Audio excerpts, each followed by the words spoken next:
I didn't know that something we could wear or symbolize as a representation of God could be used to replace God or seen as an idol. Let's speak truth. So I'm coming out of 1 Samuel 4, and I'll be reading the first half. And it reads, At that time, Israel was at war with the Philistines. The Israelite army was camped near Ebenezer, and the Philistines were at Aphek. The Philistines attacked and defeated the army of Israel, killing 4,000 men. After the battle was over, the troops retreated to their camp, and the elders of Israel asked, Why did the Lord allow us to be defeated by the Philistines? Then they said, Let's bring the ark of the covenant of the Lord from Shiloh. If we carry it into battle with us, it will save us from our enemies. And so that right there is basically what I was talking about. How you can use something that's supposed to symbolize God, because the Ark of the Covenant was basically let me see here. It was technically represented as the actual presence of God among its people that he was fighting. It showed as like he was fighting for the Israelites, right? So let's continue. It says, So they sent men to Shiloh to bring the Ark of the Covenant of the Lord of Heaven's armies, who is enthroned between the cherubim. Hophni and Phinehas, the sons of Eli, were also there with the Ark of the Covenant of God. When all the Israelites saw the Ark of the Covenant of the Lord coming into the camp, their shout of joy was so loud it made the ground shake. And so this is kind of considered worship to an idol, or to like a lowercase g God. Something that we put in place of God and are worshiping that more than God himself, right? So it says after that, what's going on? The Philistines asked, What's all the shouting about in the Hebrew camp? When they were told it was because of the ark of the Lord had arrived, they panicked. The gods have come into their camp, they cried. This is a disaster. We have never had to face anything like this before. Help. Who can save us from these mighty gods of Israel? They are the same gods who destroyed the Egyptians with plagues when Israel was in the wilderness. So they have some type of recollection of what happened when God was fighting on behalf of the Israelites when it came to Egypt. And so they're actually calling the Israelites the Hebrew camp. So I'll finish it up here. It says, Fight as never before, Philistines. If you don't, we will become the Hebrews as slaves, just as they have been ours. Stand up like men and fight. So the Philistines fought desperately, and Israel was defeated again. The slaughter was great. 30,000 Israelite soldiers died that day. The survivors turned and fled to their tents. The ark of God was captured, and Hophni and Phinehas, the two sons of Eli, were killed. Okay, I don't know if I'll be saying these names right, but just work with me. So, and then eventually, if you keep reading the second part of chapter 4, Eli dies as well. So this is kind of one of those things where it's like God will use all things for your good. Romans 8:28, right? Because we know the Israelites were his chosen people, God was doing things for their good. So this loss could have been seen as discipline because he was trying to teach them to seek and depend on him and not an object. It also showed that we don't see what God is doing behind the scenes, because even though their loss was seen as a failure, it allowed God to move in a way that would benefit the Israelites later and obviously bring God glory.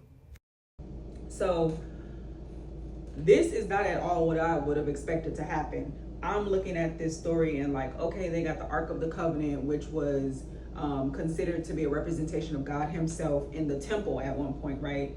And so I was kind of confused when I first read it, because I was like, well, they lost because we know the Israelites are God's children.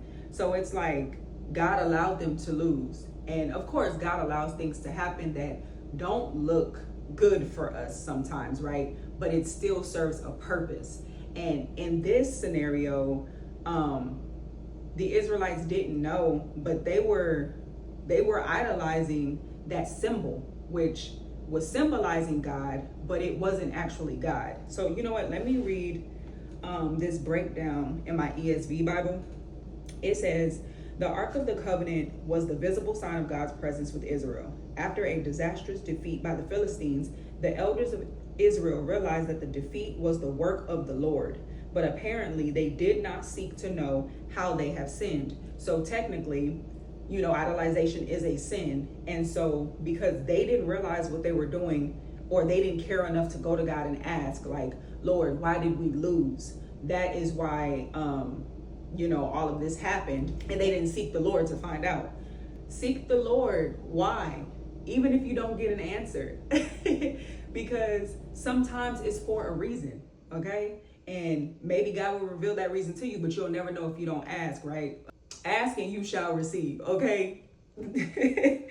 Okay, so to continue, it says, instead, they decide that bringing the ark to the battlefield will save them. They lost before, and then they decided to take the ark of the covenant to the next battle, thinking that that was going to help them win. So they're basically using that as this is what's going to allow us to win the victory, right? Like this, not God. So it says, but that plan does not work, obviously, right?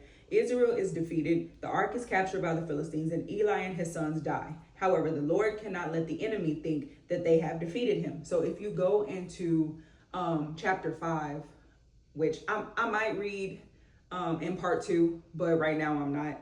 It says, for 7 months, he causes plagues and disturbances wherever the Philistines take the ark until they give up and send it back to Israel with a tribute of gold.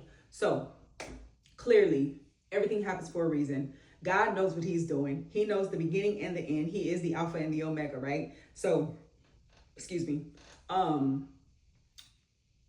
when the Philistines take the Ark of the Covenant, because they're not supposed to have it in their possession, right? It belongs to the Israelites. But because now the Philistines have it, God is now using wherever that Ark of the Covenant goes, he's destroying, or he's causing some type of plague to come and mess up the environment of the Philistines. So that lets the Philistines know, like, oh no, God, the God of Israel is here, and he's destroying and he's sending these plagues, because as we know earlier, they had the knowledge or the backstory of how the Egyptians actually were sent plagues. So they know the Egyptians lost, but because the Philistines won in this sense, they thought they were all big, bad, and mighty, right? So they took the Ark of the Covenant thinking, yeah, now we own this, right? But no, God is like, yeah, I'll let you do that. Now you really about to see my wrath, right?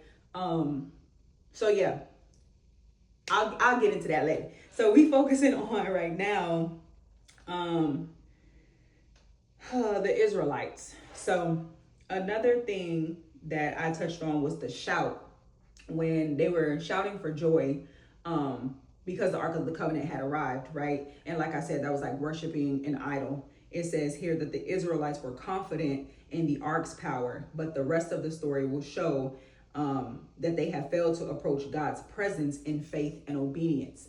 So basically, to sum it all up, they sinned. They didn't even realize it, right? But they also did not seek God to understand why. Instead, they thought, oh, we'll take this and we'll use this to win, because we know that this is God, like basically in this form of like a symbol. It's as if this is the ark and they're like, oh, we're just going to take this with us and we know that we're going to win because of it. They were confident in an object, but not in God himself to get that victory, right? And so that's just something that we need to take with us on a daily. It's like literally I could say, every time I wear this necklace, I'm going to get a victory, or God is going to move for me. But no, whether I wear this necklace or not, God can do exactly what he said he was going to do. This necklace means nothing. Well, of course, it's a symbol of my relationship with Jesus because he died on the cross, right? However, this actual necklace, cross, this object does not equate to Jesus or God and what he can do. I believe God brought this to my attention as well. I used to be a year-round athlete, and I remember others as well as myself sometimes, we would think we needed our lucky socks or a wristband or a good luck charm. And to be honest, it does not have to be an object. It could be something that you constantly do besides praying or asking God for guidance that you think allows you to perform your best. Some kind of ritual that you repeat or something along those lines, which you just do every time, believing that if you do it, you'll get the desired outcome that you wish. And that is actually a form of witchcraft. Because you're trying to control an outcome by doing something when all you have to do is submit unto God, ask or pray to Him, and give Him your concerns, and He will allow the outcome to happen just as He planned. So repent if you have been doing that. Again, you got to rebuke these things, reject it, come out of agreement with the enemy, because that is exactly what the enemy wants us to do. Idolize an object or something that has no control, has no power at all, but is being, manipulated in some way, whether it's us thinking that, oh, this object, this crystal, this sage, whatever it may be, will help us in this situation. But no, it's God Himself, His power, His authority, which is going to allow something to move and to happen. Okay, get to know the character of God. El Elyon is one of God's names, and that is literally the God that can change anything. Like he has all authority, divine authority, and He can change anything. Like, I can't even think, but like a prison system, the government, He can literally overpower, overrule, overlook anything that there is in place in this world, because everything here is man-made. Okay, I mean, God literally created everything, but some of these rules that are set in place, God didn't say that. Like, literally, credit scores, stuff like that, like, that's man-made. That has nothing to do with God's plan. So that's why there are people with testimonies like, God did this because it was so impossible for me to do it.